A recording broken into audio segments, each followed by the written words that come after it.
Bonjour et bienvenue à mes 3 fans. J'ai un chandail laid et fripé, donc c'est parfait.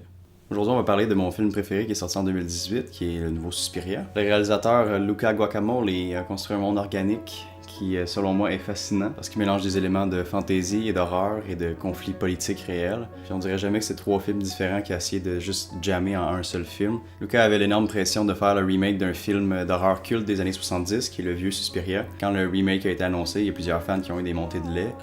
Fait que là, Luca il s'est dit, ok, ben je vais faire un film qui s'appelle Suspiria, mais qui ressemble aucunement à Suspiria.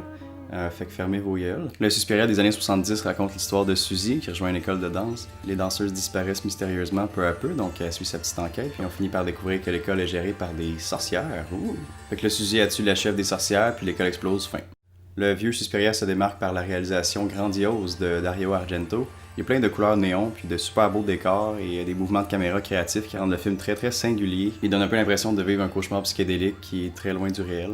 L'histoire est relativement simple, c'est une histoire d'enquête avec des sorcières à la fin, mais ce qui démarque le vieux Suspiria selon moi, c'est les effets visuels choquants de l'époque, puis l'esthétique qui est juste impossible à imiter de Dario Argento.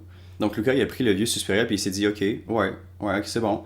Maintenant, on va tout crisser aux poubelles, puis je vais faire ma propre version. Dans son remake, la palette de couleurs est désaturée, presque mélancolique. L'histoire se passe près du mur de Berlin dans les années 70, et donc on s'éloigne de l'espèce de cauchemar irréel, fantaisiste du vieux. On nous plonge plutôt dans un monde qui est réel et vivant. Luca nous prend pas pour des caves. Pour ceux qui ont vu l'original, on sait tous que l'école est gérée par des sorcières, fait qu'au lieu de répéter l'espèce d'enquête pour trouver finalement qu'il y a des sorcières à la fin, on le découvre dès le début. Puis le film se concentre plutôt sur la façon dont les sorcières gèrent l'école, avec leurs désaccords, leurs conflits. Du hättest mir sagen müssen, dass sie kommt. Sie wollte Susi einfach nur spüren. Also, steckt ihr sie in eine Abstellkammer? Je trouve que Luca a établi un super beau parallèle entre le mur de Berlin qui sépare la population à l'époque et la séparation des sorcières au sein de l'école, parce qu'il y a des désaccords et il y a des chicanes. Je trouve que c'est une super belle métaphore pour montrer la division d'un peuple et les problèmes de hiérarchie. Pour faire une histoire courte d'un film qui dure 2h30, en gros, l'école est gérée par Elena Marcos, qui représente Mère Suspirorium. Suspirorium est une des sorcières les plus puissantes du monde. Fait qu'en gros, mettons, il y a Suspirorium, Elena Marcos qui gère l'école, puis l'école. Je sais pas si je suis clair. Sauf que là, il y a aussi Madame Blanc, qui est elle, c'est la professeure de danse à l'école. Puis elle trouve que l'école est mal gérée, elle trouve que Marcos a fait pas une bonne job, puis elle pense qu'elle devrait être au pouvoir pour mieux gérer les choses.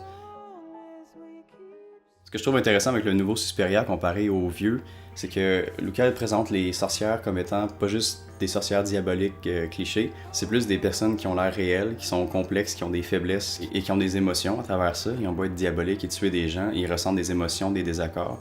Donc je trouve ça super intéressant de prendre un concept tellement noir et blanc et de venir le nuancer. Je sais pas si ça fait du sens ce que je dis. Suzy également change radicalement depuis l'original. Dans l'original, c'est comme la jeune fille naïve qui finit par découvrir les secrets puis à sauver l'école.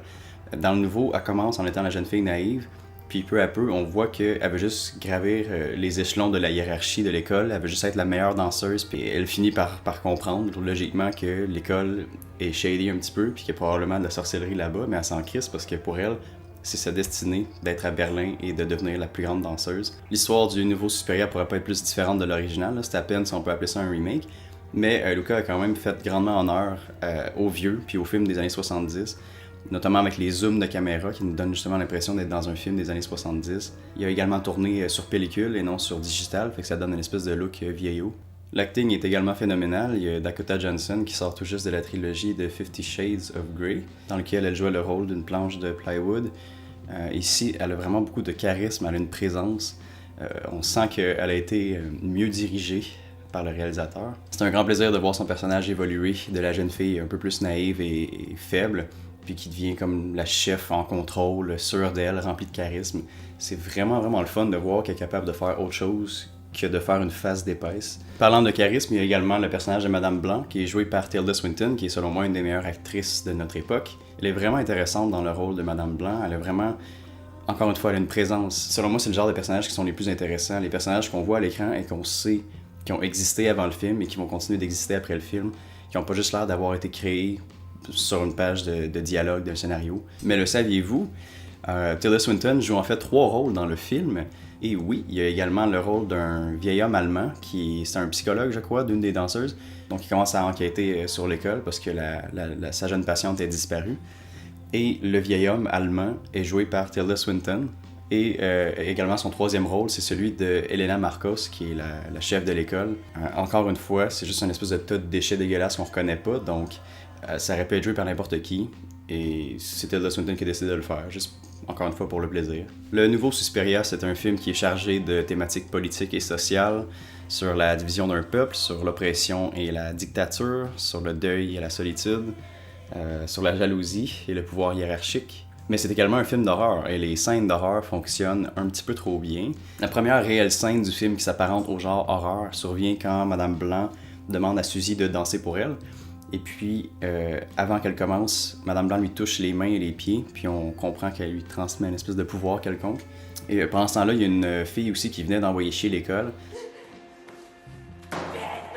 qui se retrouve prisonnière dans une espèce de mur de miroir, puis elle peut pas sortir.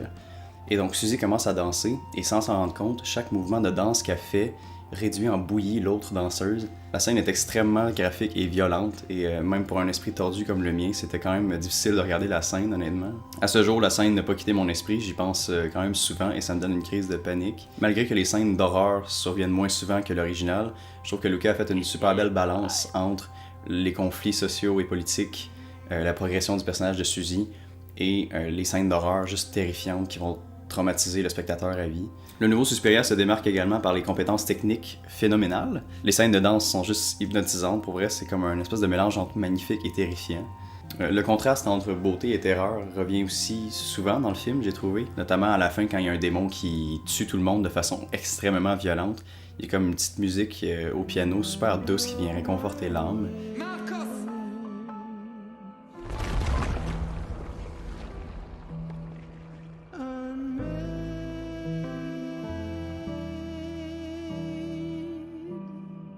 Normalement, ça aurait été comme une espèce de tune épique, terrifiante, mais c'est juste de quoi de super beau qui pourrait t'aider à dormir.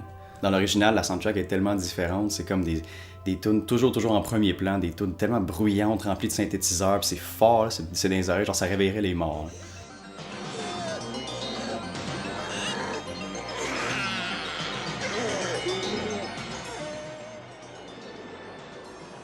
Puis ça fit avec le style éclaté puis fucked up de l'original. Dans le nouveau, pour un film de 2h30, la musique est utilisée avec grande modération. Elle se trouve une fois de temps en temps, puis elle est très très douce, puis elle vient comme juste accompagner le monde de Suspiria. Le montage dans ce film-là est juste épatant. Puis pour tous les amateurs monteurs qui aimeraient peut-être un jour faire du montage dans leur vie, pour eux, il n'y a pas un meilleur exemple que ce film-là pour comprendre comment ça fonctionne le montage, comment ça fonctionne le rythme pour créer une émotion. Je dirais que chaque coupe survient à un moment tellement comme précis et parfait.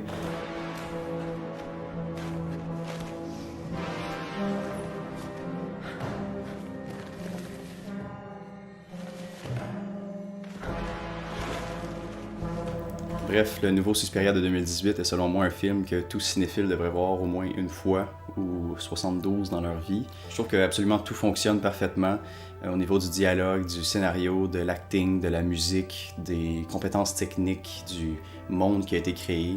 Il y a juste une belle balance avec tous ces éléments-là qui viennent, je sais pas ce que je fais avec mes mains.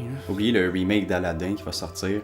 Ici, on a un exemple parfait de ce qu'un remake devrait être. Alors, supporter le cinéma, supporter l'art et l'horreur et les films indépendants. Écoutez Suspiria en famille, grand-maman va adorer ça.